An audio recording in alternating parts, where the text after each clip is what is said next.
Oke, selamat berjumpa anak-anakku kelas 12, IPA 6 dan IPS 1 sampai 4 di pembelajaran seni dan budaya, khususnya adalah seni rupa.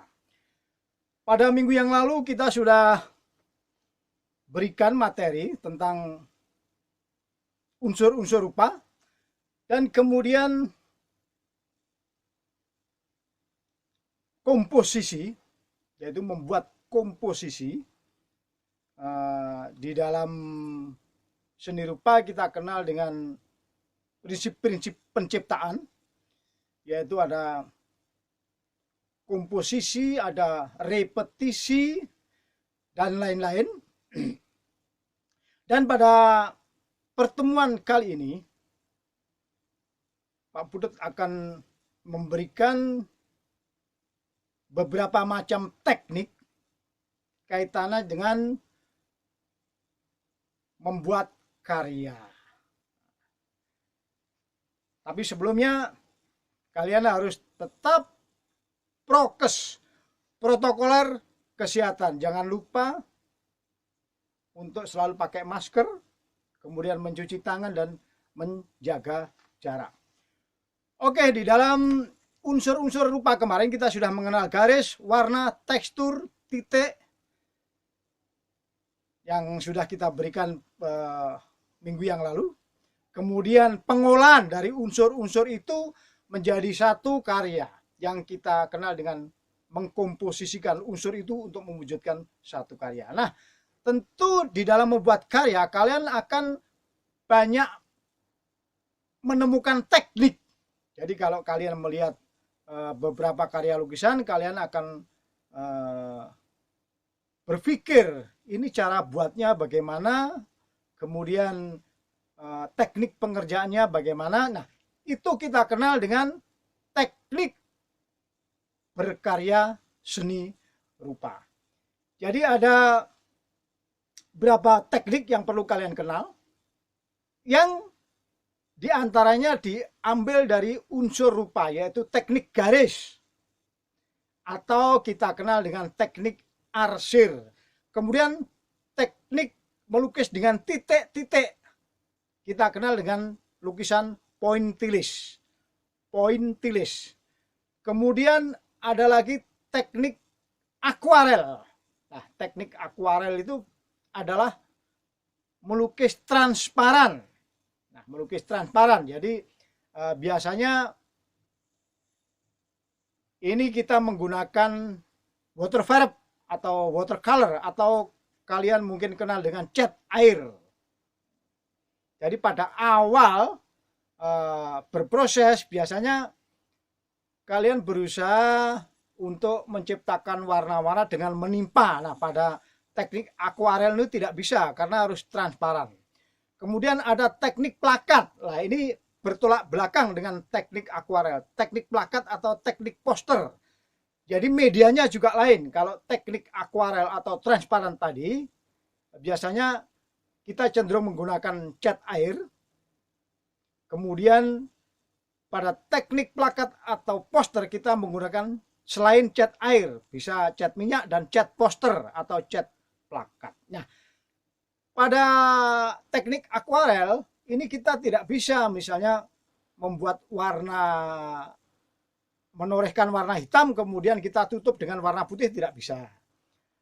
Nah, bertolak belakang dengan teknik plakat atau poster, kita bisa menimpa cat apapun di atas cat yang sudah kita tuangkan. Nah, pada teknik akuarel ini adalah semuanya transparan, jadi lebih banyak menggunakan air, makanya kita sebut dengan cat air atau watercolor. Jadi pencampurnya adalah air dan tekniknya adalah transparan. Nanti akan kita beri contoh beberapa karya yang menggunakan teknik-teknik akuarel, kemudian teknik plakat, kemudian teknik pointillis dan teknik arsir. Kita mulai satu persatu. Teknik arsir. Pada prinsipnya teknik arsir adalah lukisan yang menggunakan garis. Dengan teknik menggunakan garis. Nah, tentu saja kalian sudah mengenal garis ideal dan garis aktual. Nah, di dalam teknik lukisan arsir ini kita membuat lukisan dengan teknik garis. Semuanya dari garis. Jadi banyak didominasi oleh garis. Kalaupun tidak semuanya banyak didominasi oleh garis. Karena ada beberapa teknik yang kemudian dituangkan yang disertakan dalam kita membuat teknik melukis dengan garis. Membuat raut wajah kita menggunakan garis. Membuat gambar benda kita menggunakan garis. Pengolahan garis menjadi garis-garis ideal membentuk sebuah karya. Itulah teknik arsir. Kemudian yang kedua, teknik Dussel. Ya, teknik Dussel ini adalah dengan menyapukan warna ke dalam media kertas, tapi sebelumnya warna itu biasanya kita gunakan dengan warna hitam putih, atau kita melukis dengan menggunakan pensil. Tapi setelah kita membuat sketsa, kemudian ada sapuan-sapuan tipis yang kita tidak mungkin menggunakan kuas karena kita menggunakan pensil. Lah, untuk mengatasi itu kalian bisa menggunakan teknik Dussel, yaitu kemudian kalian menggosok-gosokkan pensil di kertas, kemudian hasil gosokan itu kalian sapukan di media, misalnya pada raut wajah dan sebagainya, untuk menciptakan value atau gelap terang sehingga muncul dimensi. Nah, itu teknik Dussel, yaitu menggosok-gosokkan warna pada bidang gambar dengan menggunakan media pembantu. Jadi kalau kalian menggunakan pensil, tidak langsung dari pensil, tapi kalian toreskan dulu di kertas atau di apa saja, kemudian kalian gosok-gosokkan pada media yang sudah ada. Itu teknik Dussel.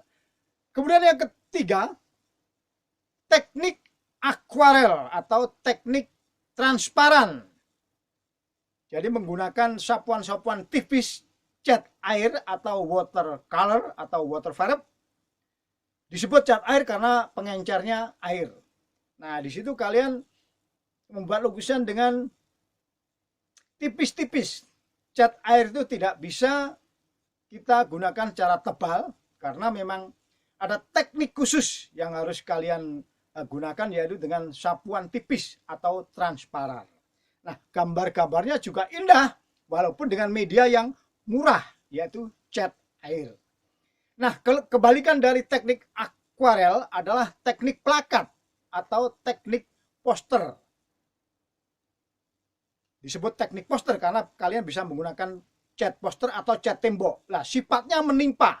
Jadi warna apapun, warna tua ditimpa menjadi dengan warna muda bisa pada teknik plakat ini. Warna biru tua kemudian kalian timpa dengan warna kuning bisa. Dengan catatan menunggu kering birunya menjadi warna kuning. Tapi di dalam teknik akuarel tidak bisa. Oleh karena itu teknik akuarel karena harus menyadari, harus memahami dasarnya, yaitu menyapukan warna yang paling muda dulu ketika kalian melukis. Jadi warna muda dulu, kemudian setelah beberapa saat kering, kemudian kalian sapu dengan warna yang lebih tua di atasnya. Terus, dan warna yang paling tua biasanya merupakan tahapan terakhir dalam kita membuat lukisan dengan teknik akuarel. Kemudian teknik pointillist. Nah, kalian sudah jelas, point itu titik atau dot. Nah, membuat lukisan dengan teknik pointillist berarti kalian membuat titik-titik. Semuanya titik-titik. Yang mendominasi adalah titik-titik. Kalian membuat wajah, membuat kontur mata dan sebagainya, semuanya menggunakan titik. Dan ini tentu saja membutuhkan kecermatan dan kesabaran. Tapi pada prinsipnya proses itu juga penting.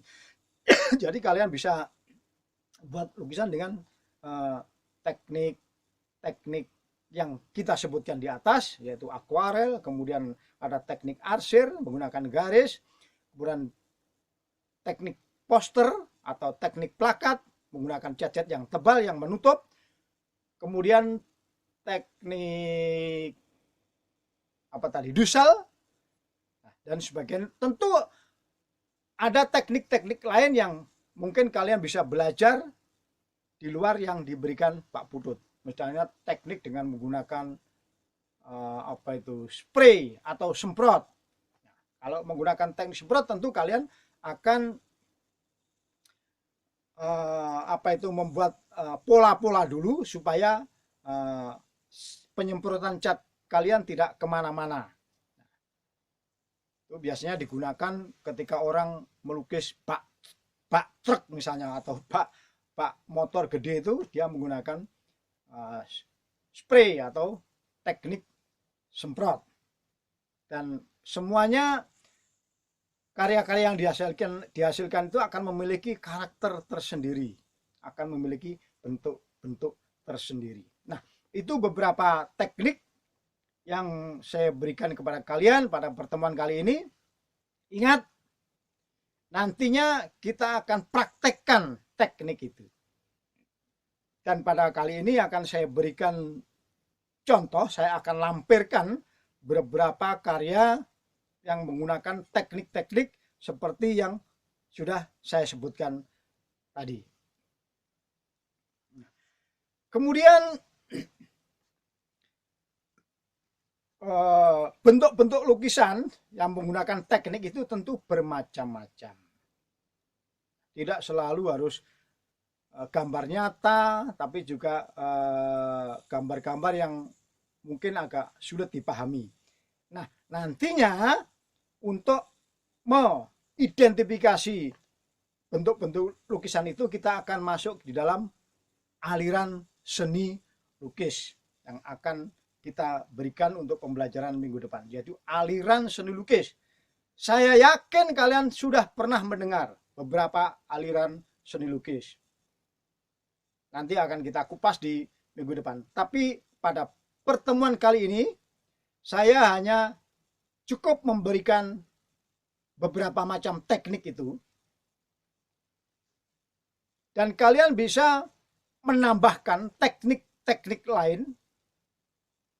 Banyak sekali. Itu teknik-teknik yang mainstream, yang kita kenal. Ada akuarel, plakat, dusel, arsi, dan sebagainya. Yang lazim kita kenal. Tentu seiring dengan kreativitas seseorang dalam buat karya, tentu ada beberapa teknik-teknik yang membuat gambar-gambar yang unik. Gambar-gambar yang unik dan original, seperti sifat-sifat dasar seni.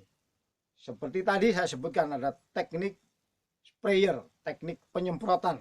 Kemudian ada lagi mungkin teknik kolase atau teknik mosaik dengan mengambil beberapa media dari kain dan sebagainya, kemudian kita tempel.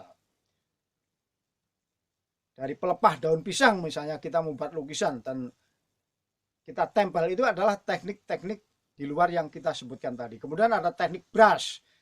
Misalnya kalian menggunakan kuas, tapi tidak kalian torehkan pada bidang, tapi hanya kalian ciprat-cipratkan, atau menggunakan sikat gigi. Kemudian kalian celupkan ke warna, kemudian kalian gosok-gosok sehingga tercipta cipratan-cipratan. Nah, ini teknik brush. Masih banyak teknik-teknik yang lain yang di luar saya sebutkan tadi. Silahkan kalian bereksplorasi lewat Google atau lewat internet beberapa teknik dalam seni lukis yang melahirkan karya-karya yang spektakuler. Nah, itu pertemuan pada kesempatan kali ini.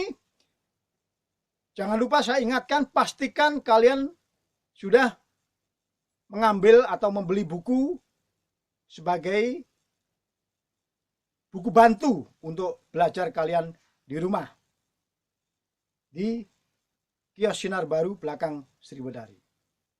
Pastikan kalian sudah memiliki itu, karena mulai minggu depan kita sudah mulai mengerjakan tugas-tugas, dan tugas-tugas itu ada di buku tersebut. Kemudian kita tambah dengan materi lewat video-video yang sudah diberikan Pak Putut. Mengingatkan, jangan lupa untuk tetap absen di Google Classroom kolom komentar, untuk tetap absen. Karena pada pembelajaran tempo hari beberapa minggu yang lalu, ternyata masih banyak yang tidak absen. Sehingga ada yang hanya 25 siswa, atau bahkan ada yang 19 siswa absen. Ya, lainnya pada kemana saya kurang tahu. Tapi yang jelas, absen di kolom komentar itu langsung saya pindahkan ke manual atau ke kertas, sehingga akan ketahuan siapa-siapa yang tidak ikut di dalam pembelajaran lewat PJJ ini. Karena absennya saya berdasarkan data yang kalian muat di kolom komentar. Dan juga setelah kalian memuat di kolom komentar, 4 jam setelah kalian mencantumkan nama kalian untuk absen di kolom komentar, akan saya hapus. Tapi sebelumnya saya pindahkan ke buku absen manual. Jadi saya tetap bisa mendeteksi siapa-siapa yang tidak ikut PJJ. Ingat, kalian tetap absen di kolom komentar Google Classroom, dan 4 jam berikutnya absen kalian di kolom komentar itu akan saya hapus, saya pindahkan ke buku manual. Oke, sampai ketemu minggu depan. Tetap semangat, tetap patuhi prokes, dan Tuhan beserta kita. Sampai jumpa.